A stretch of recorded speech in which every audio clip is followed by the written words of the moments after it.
بسم الله الرحمن الرحيم. الحمد لله والصلاة والسلام على رسول الله وعلى آله وصحبه وعلاه. لخزمت داين لما انجر رمضاني بيروزا أتينا خزمت فرموديك بيغمر صلى الله عليه وسلم كأبو ذر غفاري رضا ورحمة خويله ببمان دجرته دفرمي إما لخزمت بيغمر دابوين مانجر رمضان هاد بروجوين بيغمري خوا صلى الله عليه وسلم شونوجي بونا كردين حتى كوتاي رمضان حوشوي مابو فرمي لشوي حوتما شونوجي بكردين كم يكو دعاي رويشتو مالوا فرمي شوي ششم كشش شوي مابو هيتي بونا كردين فرمي شوي بينشمش شونوجي بو كردين حتى نيوي شو شونوجي كردو إما لخزمت يا شونوج مانكر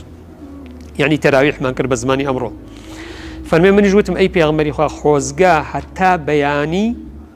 حتى بارشيو بيجنوجي بياني شونوجي بونا كردين بيغمري خوا صلى الله عليه وسلم فرمي إذا قام الرجل مع الإمام كتب له قيام ليلة فرمي هركات إنسان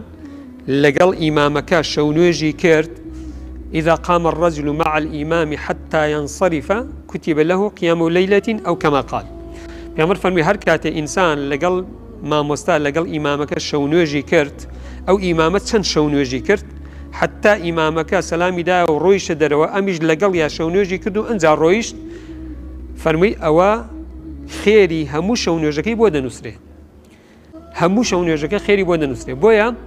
أم فرموده أو من بيدله كهاولاني بيامر صلى الله عليه وسلم تن سور بن لسر عبادة وطاعة وبنداتي لسر شونوش كردن وجماعات بوي إنسان براسي أمر رمضان فرصتي شي جوريا أم فرصة جورا لدس خومان ندين بتايبتي شونوش كان إنسان وأوشي تدا أوشي لور دجيره كإنسان لقل إمامك شونوجي كرت وكل هندي فرموده ده هتوبا كإمامك وتري كر باوتركبك هندي كسر سيد الروا وتركناك باوتركب كان لقل إمامك شونوجي بو حسابه دعايش أجر هالصايا وبو شونوج أتواني شونوج بك هيج إشكال شيء تدانه أم أول شيء لورد جيره أم كسر لقل إمامك شونوج بك أجر نيو ساعات به أجر ساعاتك به أجر دو ساعات به